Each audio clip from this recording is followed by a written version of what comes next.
what is Black Nerd Mafia? It's technically a company owned by me and my son, and we do events, we do merch, we do content, we do pretty much whatever we want to do. But it's also an idea. It's also like, do you believe Black people are, deserve to be treated equally and should have everything that everybody else has, the same rights and everything that everybody else has, and like, do you care about Black people? Then and can you give Black people the freedom to be themselves? Whatever that may be.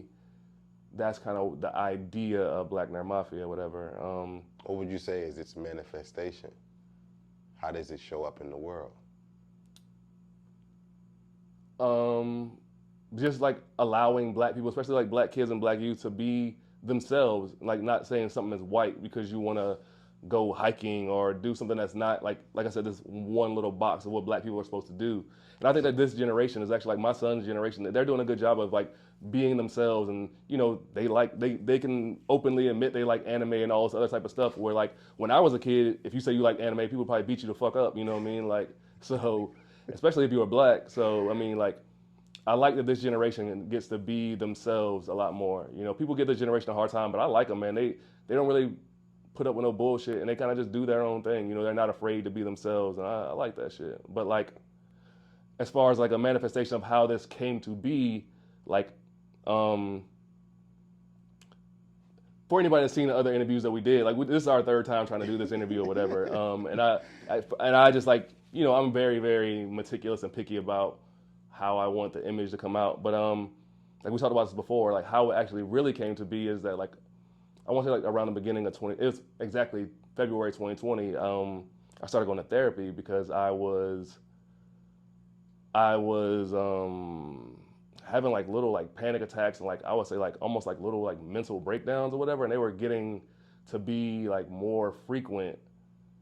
And I was like, I need to go talk to somebody. Something ain't right, because it was never happening before. It happened before, but it wasn't happening so frequently. So I ended up going to therapy, and therapy, fixed me, for lack of a better phrase or whatever. I was 80 pounds heavier, 2020. I lost 80 pounds since then. I never dealt with, when I was a kid, like we talked about it before, and there's another video about it on my YouTube page if you ever want to like know more in depth about it, and if you want to ever, you ever have any more questions, or you could just ask me, because I'm at the point where I can talk about it and it's not a big deal anymore to me. Yeah. But when I was a kid, I got like sexually molested by my older brother.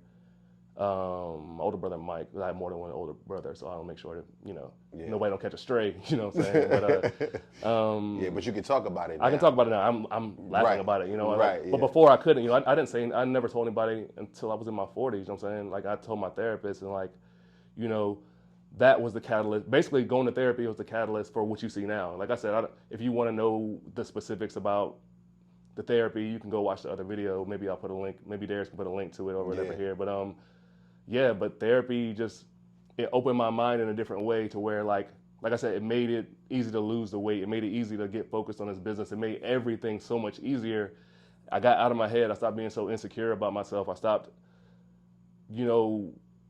not thinking that I was good enough to do something or whatever, or not talented enough or whatever, and just started like believing myself. And it's all therapy, man. So like, some people don't believe in therapy, but talk to whoever you need to talk to. Like if you got something inside of you that you need to talk about, talk to whoever you need to talk to. Like, some people don't believe in therapy, that's fine. But if you don't get it out, you got to talk to somebody, So that shit changed my life. I will champion therapy to anybody that wants to listen. That shit literally changed my life. If you knew me February 2020 or anytime before then, and like you didn't see me the whole pandemic until right now, you would have no idea that I was even the same person, Like I look completely different. I have a completely different attitude about life. I'm just like, you wouldn't even know me.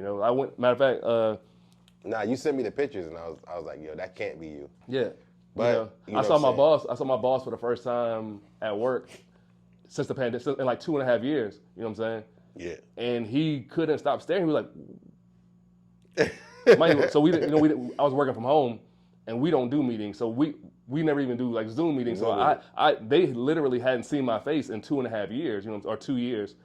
and they saw me. I was like, what the, like, Yeah, yeah. So yeah, man, just like that is, you know what? If you take anything away from this interview, I don't care about the merch. I don't care about none of that. Like, if you got something inside of you, something that you need to get out, something that happened or something you did or whatever the case may be, go to therapy, talk to somebody, talk to somebody, just get it out, man. Like I said, that shit was eating me alive for 40 something years, and to get it out, instantly fucking felt better. Like I said the first time, it was so weird, man. Like the very first time I went to therapy, when I walked out of after it was over and I walked out, it was like cliche. It was like the sky seemed blue, or like the grass seemed greener. Like everything just seemed instantly better, and it has been since then. So yeah, I think we know that your ability to talk about your pain, your traumas, and your hurts is a measure of your healing.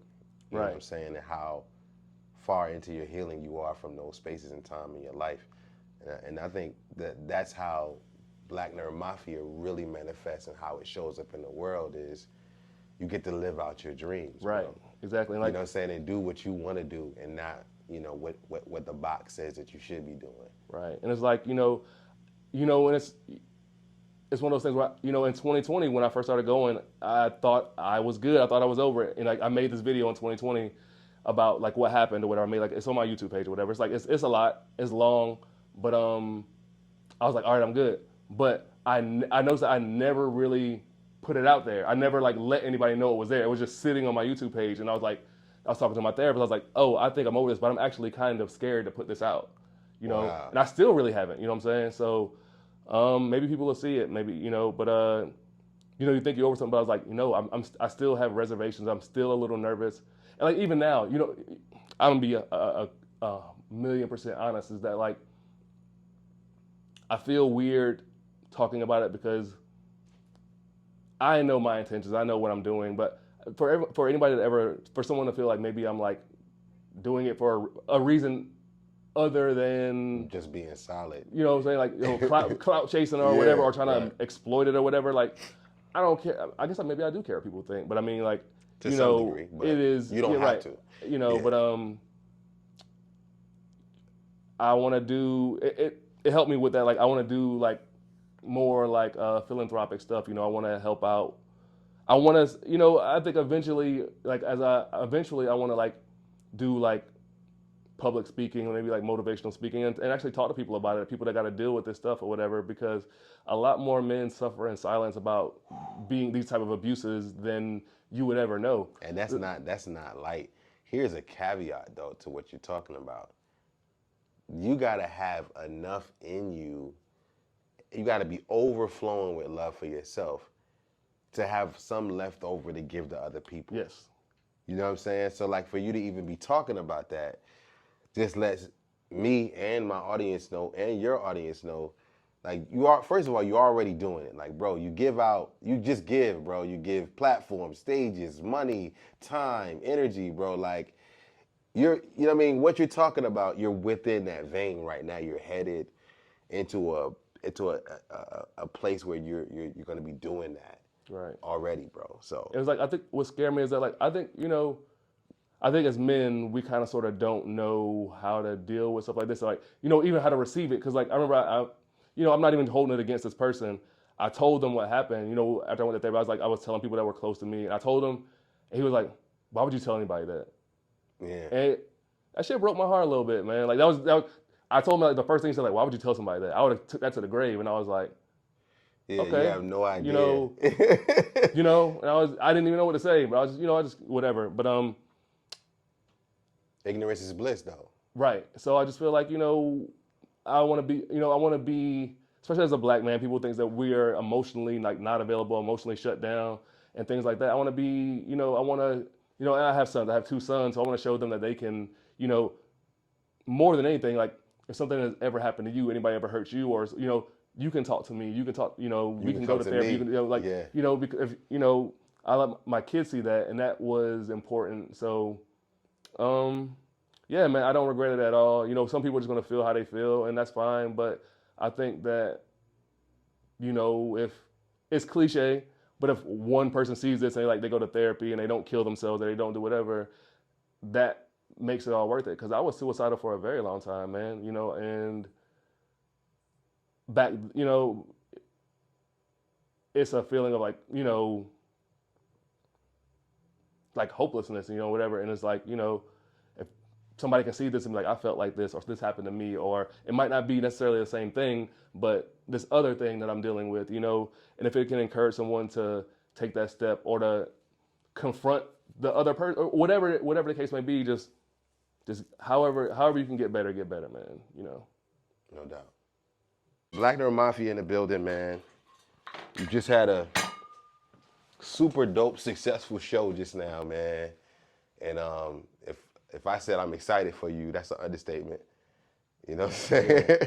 I appreciate that, man. Yeah. Yeah. Last night was crazy, man. It was one of our better shows, if not the best one. You think the best one? I'm not sure. I don't want to say that because then, you know, everybody else can be like, "What about my show?" No, but not the best, but I mean, it was like the execution of it all. not even that. It was like I can't even put my finger on it. It was just a unique feeling in the building. It's always a dope feeling in the building, but it was just unique. I think that it was like, and I think that like like I said, JB feels like everybody's little brother a little bit, and everybody's kind of roots for him. You know, it's like, and you know, he got his kids there, and they're adorable. It was. I don't know, man. I just had a really good time last night. I was really happy for him. Everybody killed it last night. JB Sampson's a straight up superstar. Makia Janae, superstar. Lamonte Foyer, Majestic, they all killed it. DJ B Sam, Tam the Bob, superstar. Definitely Tam the Bob. Tam the Bob, that's my nigga, man. She just a star, man. It's like, that's my dog. My peoples, man. Yeah, like I think, you know, more than anything, you could just see the fan base growing. You could see the artists being super appreciative of what is available. You know what I'm saying? Like in 2022, we got a platform that's not spooky. Right. Like, you know what I'm saying? You could tap in and it ain't nothing weird connected to it. It's like, yeah, you do your promo, you're going to be able to get people to pack the building out. Right. If you do it right, you know what I'm saying?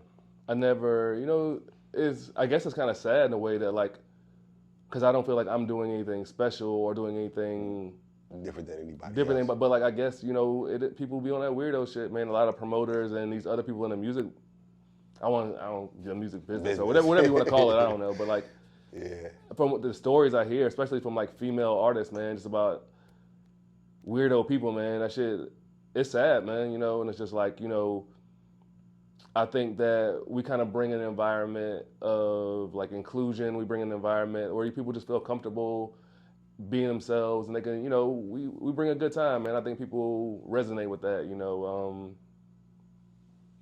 It's always, like I said, it's just always a dope energy in the building. I can't really describe it. You be there, you see how it is. I mean, right, it's just, yeah. You know, I go to other places, it's just, I don't know what it is, man, but it's like, you know, the people that are there, they respond to the artists and to everything, and just like, it's always so positive. It's always so dope. I think the best way to describe it is that it's organic. Yes. Right? Very, this is very. not staged or put together. Like, Yes. That's what it feels like. It is. It's very, you know, me, like, freestyling is my thing. And I just like, you know, you're right, like feeling organic, like feeling like the thing at the end of the night, I'm not going to talk about it, whatever. That was just like, Yeah. I was like, okay, I'm going to do this. Like, no prior thought into it whatsoever. Yeah, you know what I'm saying? and I'm pretty sure people, you know, may have their opinions about that, but, and somebody came to me about it, and I was like, I know why he did what he did. Right. You know what I'm saying? But there's value in that that's intrinsic in a way that you can't pay for that. Right. You know what I'm saying? You can't plan that. You know, people, you know, you could just, people that, you know, a couple people asked me about that last night, and you know, why would you do that? Like I said, we ain't gonna talk about it, but like, yeah. You know, why not? Why wouldn't? I mean, my son was in there last night. You know what I'm saying? You know, there were people in there that saw that who knows what might spark in them to do something kind for someone else, to do. Yeah. You know, you never know. They might decide to pay it forward to someone else. You know what I'm saying? So it's like, you know, everything I do is intentional. You know, it might seem, like I said, it's freestyle, but it's like, it's some thought into it, though. You know, it's like... It is. It's definitely a calculated thing. We're not going to act like that. Right. You know what I'm saying? Was just randomized. But for the artists or the people that might have a different expectation now because they witnessed that. Right, but that's something. That's something I don't care about though. I mean, like I said, Yeah. whenever we do a show, whenever I talk to artists, we are very specific and very upfront about the protocol, about how the show's gonna work. You know, they know there's like, yo, this is gonna work like this. Right. We're gonna do X, Y, Z, and that's how it's gonna happen. You either agree to those terms or you don't. You know, and if you don't, that's fine. There ain't no beef, ain't no drama. But like, we're doing it this way, and if you want to be an artist that wants to get down with us, you play ball or don't. You know, so. Yeah. And if you don't want to, that's fine. Like I said, it ain't got to be no beef. It just be like, it ain't the right fit, and that's cool. You know, everybody think everything got to be beef. Like, everybody don't got to be best friends. Everybody got to get along. Everybody, you know, as long as everybody's respectful towards each other, and you know, keep it pushing, man. Yeah, I think you got to be intentional. Should an artist expect the same experience and the same, you know, vibe every time they come through and do a show with Black Nerd Mafia? Like, is it gonna be the same for every artist? It's not gonna be the same for every artist because, like you know, JB's show is gonna be a lot different than Easy Ola. Easy Ola is gonna be different than the Dubber. The Dubber's gonna be way different than Miller. Or, you know, it's like they're all different. They all have their own. Like, all the shows are unique, and they all have their own special thing they bring to the table, and that's why all the shows are so dope. I think there's an overlying like energy always there of like just dopeness, but every show is unique and different, you know. And so it's like, I think it's unique, but it's, you know, there's a similar energy in the room just because I think that everybody has the same common goal, you know, just putting out dope work. And that's really the end of the day, I just care about the dopeness. You know, I don't care about none of the other shit. So when you can focus on the dopeness and not worry about the money and who's hot and who's popping and like the relationship, I don't care about none of that shit. Like, are you dope? Like, are you like a good person to somebody I would want to work with? Then let's get it, you know? Right. So if I wanted to reach out, or if I was, you know, somebody that prospectively wanted to work with Black Nerd Mafia and get a platform, do a show, get a stage, you know, what would you tell me that I would need to do? I would say if you want to, you know, be a part of what we do, and like I said, what we do, come around, you know, come to the shows, come hang out, come introduce yourself, come talk. Like Black Nerd Mafia is like, it's not just a company, it's like it's all of us, you know, it's more of an idea than anything. So like, if you want to be down with us, come around, come hang, you know, like we all kind of sort of organically met and kind of just, you know. So I would say the best way to come be a part of the Black Nerd Mafia event or whatever is come to another one. Come to an event and come introduce yourself. Come talk to us, and we'll take it from there. And your music got to be dope. Like, I don't care how friendly you are. I don't care. Like, your music got to be dope. And I'll leave it at that, man. I'll go to your page, listen to your music, and if it's dope, then we can keep moving forward. If I don't think it's dope, then you know, it's just not gonna go down. But it's just music is subjective. I might not like it. I might not like it, but I can point you to someone else who has another platform that you might can go perform somewhere else. Where, like, you know, like I said, just because I don't like it doesn't mean that it's not good. You know, so I'm being serious. Like, I mean, I don't like a lot of shit. You know, like, I mean, so don't take me not necessarily wanting to you to be on one of our shows, or, you know, me not liking your music as some personal thing. You know, it's nothing personal. I like what I like, and that. But like I said, that doesn't mean that I'm right. You know what I'm saying? That just means that it's, you know. Yeah, I mean, you might not like my shit, so that's cool. you're entitled to that. You know. Yeah, I know the consensus is that it's different than anything else, right? The experience of Black Nerd Mafia and the motto, the slogan is if it's dope, we do it. You know, I will say one thing. Like, I don't really do the whole, like, that whole, like, super violent gang shoot 'em up. Like, I don't do that. Like, I don't really. You say that. You say that.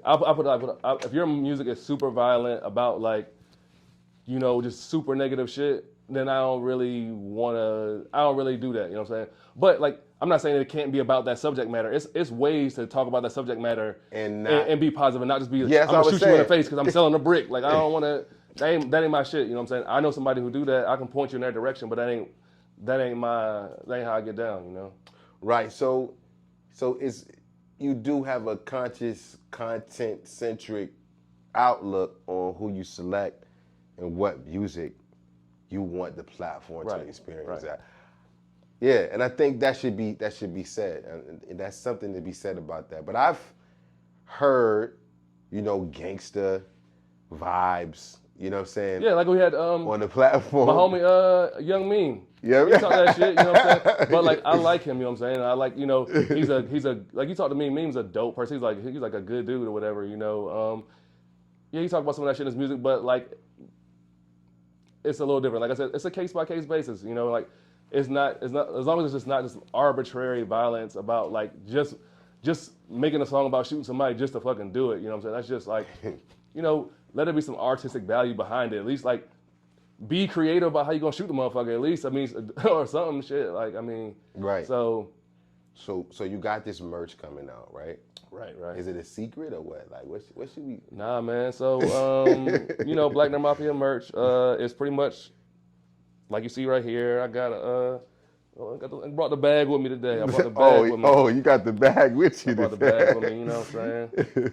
Me and you, we shot a little promo commercial. Yeah. So I got like the little, the blue and gold, like the little Michigan colors. Yeah. When I seen that one, that was my favorite. So when the link dropped, you know what I'm saying? Me and wifey waiting on it. That's another one of my Charlotte Hornets one, colorway. And it's about to get chilly out here. You know what I'm saying? Man. Hoodie season, that's the next drop. The hoodie season drop. Pull out that dope, man. None of this dope being cut, neither. You know what I'm saying? This is the OG hoodie. It's our original logo colors. The OG joint, yeah. Shit, what's else? What else we got? This is the OG black, so it's like the OG colorway, but it's in black or whatever. So right. Yeah, man, we moving this. We got got these little nerd stickers. People seem to like them a lot. We're gonna have some more like other stuff too, like other stuff. We're gonna have more merch coming, like more merch that's not necessarily. It might not say Black Nerd Mafia. It might just be like some random merch that we design or whatever. So yeah, we're doing that drop should be no later than September 1st. It'll either be this Monday after you see the September 1st. Let's put it that way. September 1st. Hoodie season drop. Oh, and this one right here. This is the Gamecocks colorway. I was about to say you definitely got on some Carolina colors right now. Right. You know what I'm saying? Shout out to Carolina and the whole Gamecock Nation, man. Shout out to Coach Staley. Coach Staley, if you want one of these, I got you. You know what I'm saying? You know what I'm saying? I heard, you're nice and cornhole, but you can't get with me, though. You know what I'm saying? Don Staley will whoop my ass. My dad went to the same school as Don Staley in Philly. Oh, wow. So she from Philly? Yeah, Don Staley's from Philly, yeah. Oh, wow. You know what? I'm today years old. I didn't know that. That's crazy. But my mom went to the same school that she went to, She Wallace. Yeah. Got you. Okay. Yeah, man. What's next, man? I know you got a bunch of shows coming up, man. Yeah, here we go. We got and let me say this before you announce them, bro. I was kind of shocked that you straight up announced the shows freestyle off the head. Like you ain't like miss a step. Like you knew exactly who's gonna be on the card, who we got next. Like I'm excited. Yeah, bro, you excited, man. So what's coming up next, man? So this Friday we got Tam the Vibe. Tam's doing R&B bingo, which is like a bingo with like basically like music bingo. It's real dope. Her and DJ Lockshy, they're doing that. September 9th. This is one I'm super excited about. The homie Jew, Wanna Pound Jew, he had this event called Nasty Karaoke. And I asked him basically, I thought it was so dope. I was like, yo, can you come and do it for Black Nerd Mafia or whatever? So Nasty Karaoke is exactly what it sounds like. And it's going to be fucking crazy. After that, we got Easy Ola, him and Airborne Audio going to do a dope event, like a Black Chef event. Tatiana Taylor is after that. After that's Kenya T. She's part of the Five Minutes with Tam and Milla, Lady T, and Kenya. No, and Tony. Yeah. Tony Esther. After that, we got November, we're having a Black Nerd Mafia anniversary show. Like November's like our anniversary when we made the LLC or whatever. So right. November 18th. RJ King, Quell the Prophet, this kid named New from Charleston. I never met him, but he's super dope. And November 18th, that's my anniversary day. Shout out to Wifey. We gonna be out there. What up, Wifey? Happy anniversary. You know what I'm saying? November 18th, we gonna be out there. Yeah. What else? December 4th, Bay Ray. Bay Ray, that's my guy. Bay Ray is super dope. Then the 30th, day before New Year's Eve, the 5 Deadly Venom show. It's gonna be close it out. Right. This year been crazy, man. Didn't they close it out last year? No, they opened the year. Their show was in January, so I was like, they had a show in January, and I was like, oh, this will be dope. They started the year. They're gonna close it out. So 5 Deadly Venoms. They're probably like the best like music collaborative in South Carolina, definitely Columbia. Probably South Carolina's like group. There's like a group of just like dope artists all kind of together, and those my homies and shit. Yeah, no doubt, bro. I think it's something to be said about being selective about the artists on the platform, but then it's also something to be said about sticking with the artists that come on the platform after they come on the platform. Right. You know what I'm saying? I think that's what makes Black Nerd Mafia different. You know what I'm saying? It's family, bro. It's like that because when I started wanting to do shows in 2020, I was reaching out to everybody. Like I had a venue, I had the times, I had a really good dope venue, I had really good times. I just didn't know anybody. I wasn't tapped into the artist market, and I was just reaching out to any and everybody, And I'll just say this: the people that responded and helped me out when I didn't have anybody else, those are the people those are people you still seeing doing shows now, Facts. Easy Ola, Tana Vibe, Milla, Tony, Kenya, Lady T, Bay Ray, JB, Dubber, like everybody that was around, all the poets, like everybody else, Airborne Audio, Midi Mart, DJ B Sam, DJ T Mobile, like everybody that was around. I just appreciate them. So I'm always gonna be a platform for them, like no matter what, Right. We'll work other people in, but the squad is the squad, you know what I'm saying? They always get first dibs on everything. They help me out when nobody else would, It's a weird thing, man, it's like, fucking home.